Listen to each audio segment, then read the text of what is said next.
காதலேனும் தேர்வெழுதி காதல் மீதானா காதல் மீதானா ரகசியமானது காதல் மிக மிக ரகசியமானது காதல்.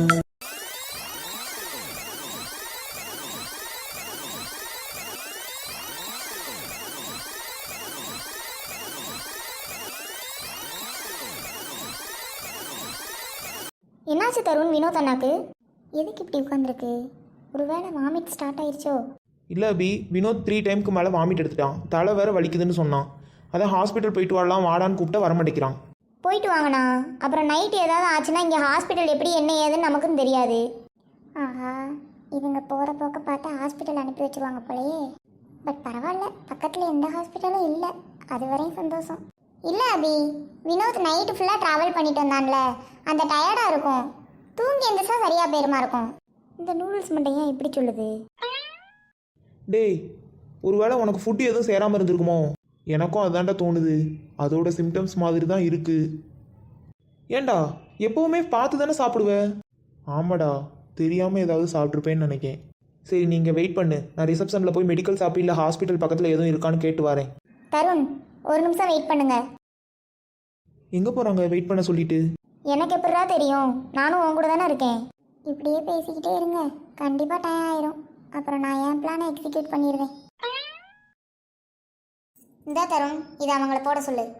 அக்கா, அவனுக்கு இது நீங்கள் நினைக்கிற மாதிரி வர்ற வாந்தி இல்லை. அவனுக்கு ஒரு சில ஃபுட்லாம் ஒத்துக்காது, அதனால் வர்ற வாந்தி. அதனால் தப்பாக நினச்சிக்கிடாதீங்கக்கா. இதுக்கு வாந்தி நிற்கிற டேப்லெட்லாம் போட்டால் கூட கொஞ்சம் தான் அது இதை அஃபெக்ட் பண்ணும். இல்லை தருண், இது அவங்க ரெகுலராக எடுத்துக்கிற டேப்லெட் தான். என்ன சொல்கிறாங்க? இவன் நம்ம பிளானே மொத்தமாக சொதப்பி விட்டுருவா போலையே. தருண், யாரோ ஏதோ ஒரு டேப்லெட் கொடுக்காங்கன்னு போட சொல்லிடாத. அது வேற, ஏதாவது கூட கொஞ்சம் செஞ்சா ஹாஸ்பிட்டல் வேற பக்கத்தில் இல்லை. இவ்வளாட்டி டேப்லெட்டை கொடுத்துட்டு எங்கேயா போயிடுவா. அப்புறம் இவ்வளோ தேடுறதுக்கே ஒரு ஆள் வேணும். இதில் எங்கே நம்ம வினோத்தை பார்க்க முடியும்?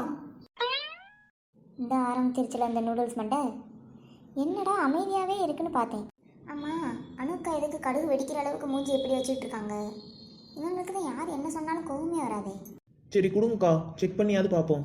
தருண், தேவையில்லாத வேலையெல்லாம் பண்ணாத. உனக்கே தெரியும் வினோத்க்கும் அவளுக்கும் செட் ஆகாதுன்னு. வேற ஏதாவது மாத்திரையை கொடுத்துட போறா. அடியே, அமைதியா இருந்துரு, நானே செம்ம டென்ஷன்ல இருக்கேன். பொறு கீதா, வினோத் செக் பண்ணிட்டு தானே விழுங்க போறான். என்ன? ஒன்றும் இல்லையே. இதுதான் நீ எப்பயும் முழுங்குவையான்னு பார்த்துக்கோடா. இதுதான்டா. உன்னுள்ளம் நான் காண என்னாள் போராது, என் அன்பை நான் சொல்ல உன் காலம் போராது. என் காதல் என என்ன உன் நெஞ்சு காணாது. ஆனாலும் என் முத்தம் சொல்லாமல் போராது. கொண்டாலும் கொன்றாலும் என் சொந்தம் நீதானே. நின்றாலும் சென்றாலும் உன் சொந்தம் நான் தானே. வினோத், எனக்கு என்னமோ இந்த டேப்லெட்டை விழுங்க வேண்டாம்னு தோணுது. பேசாம டாக்டரே பார்த்துரு. அதானே, அங்க வயிறு குபு குபுன்னு எரியணுமே. எரியலைனாவே ஆச்சரியம். கீதா அக்கா, நீங்க தானே சொன்னீங்க தூங்கி எந்திரிச்சா சரியா போயிரும்ட்டு. வேற எதுக்கு ஹாஸ்பிட்டலுக்கெல்லாம்? ஆமாம் கீதா, அது மட்டும் இல்லாமல் ஹாஸ்பிட்டல் மெடிக்கல் ஷாப் எதுவும் ஓப்பனில் வேற இல்லை. இது கரெக்டான மெடிசன் தான் கீதா, பயப்பட ஒன்றும் தேவையில்லை. இதோட 4வது தடவை அக்கா, நல்ல வேளை டேப்லெட் கொடுத்தீங்க. டேய், எனக்கு தெரிஞ்ச இந்த அக்கா டேப்லெட் வாங்க தான் இப்போ போயிருக்கும்னு நினைக்கிறேன். எனக்கும் அப்படி தான் தோணுது. ஆனால் எப்படி வினோத்க்கு இப்போ வாமிட் வரும்னு அனுக்காவுக்கு தெரியும். சரி, எல்லாரும் போய் தூங்குங்கடா, நாளைக்கு வேறு வேகமாக எந்திக்கணும்ல. அபி, இன்னைக்கு நைட்டு ஒரு நாள் நான் இங்கே தூங்கிக்கிறேன்.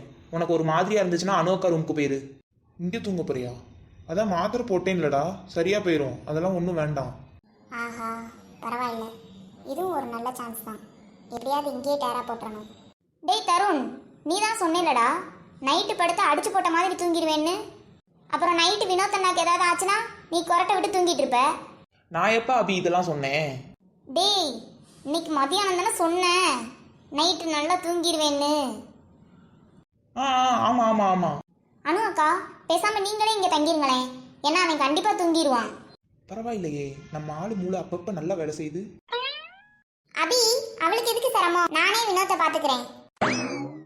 சபா முடியல. அனு அக்காவே ஒத்துக்கிட்டாலும் இந்த நூடுல்ஸ் மண்டை விடாது போல. இல்லை கீதாக்கா, அனு அக்கா டேப்லெட்லாம் தெரிஞ்சு வச்சிருக்காங்க.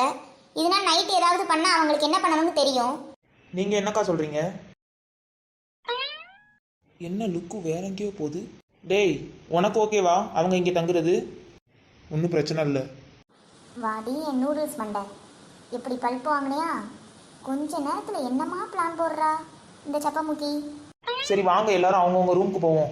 லேட் ஆயிடுச்சு ஆல்ரெடி. கீதாக்கா வரலையா? இல்லை அபி, நான் கொஞ்ச நேரம் வினோத்க்கு துணையாக இருந்துட்டு வரேன். அதான் அனு அக்கா இருக்காங்கல்ல, அவங்க பார்த்துக்கிடுவாங்க. ஏங்க அப்படி என்ன யோசிச்சுக்கிட்டு இருக்கீங்க? அது ஃப்ரெண்டு ஒருத்தனுக்கு கல்யாண பேச்சு எடுத்தாங்க. தேதியெல்லாம் முடிவு பண்ணி வச்சுருந்தாங்க, அடுத்த மாதம் வாரத்தில் புதன்கிழமைன்ட்டு. ஆனால் பொண்ணோட அப்பா புதன்கிழமை வர முடியாது போல். அதான் தேதியை மாற்றிக்கலாமான்னு கேட்டுக்கிட்டு இருக்காங்க. இதில் என்ன யோசனை வேண்டி கிடக்கு? ஞாயிற்றுக்கிழமையா கல்யாணத்தை வச்சுட்டா போச்சு. ஞாயிற்றுக்கிழமை கல்யாணம் வைக்கிறதுக்கு அன்னைக்கு கல்யாண நாளான்னு பார்க்கணும், அவன் பிறந்ததை பார்க்கணும், பொண்ணு பிறந்ததை பார்க்கணும், நல்ல நாளான்னு பார்க்கணும், நல்ல நேரமானு பார்க்கணும். எவ்வளோ வேலை இருக்குது, சும்மா கண்டமணி கல்யாணத்தை வச்சிட முடியுமா? சரி அதுவும் சரிதான். சரி இப்போ நீங்கள் சொல்லுங்க பார்க்கலாம். இந்த 12 மாதம் இருக்குல்ல, ஆமாம். இதில் எந்த மாதம் கல்யாணத்துக்கு ராசி இல்லாத மாதம்? ஐப்பசி மாதம். அதென்ன இவ்வளோ மாதம் கிடக்கு, ஐப்பசி மட்டும் சொல்கிறீங்க? அந்த மாதம் தானே நமக்கு கல்யாணம் நடந்துச்சு.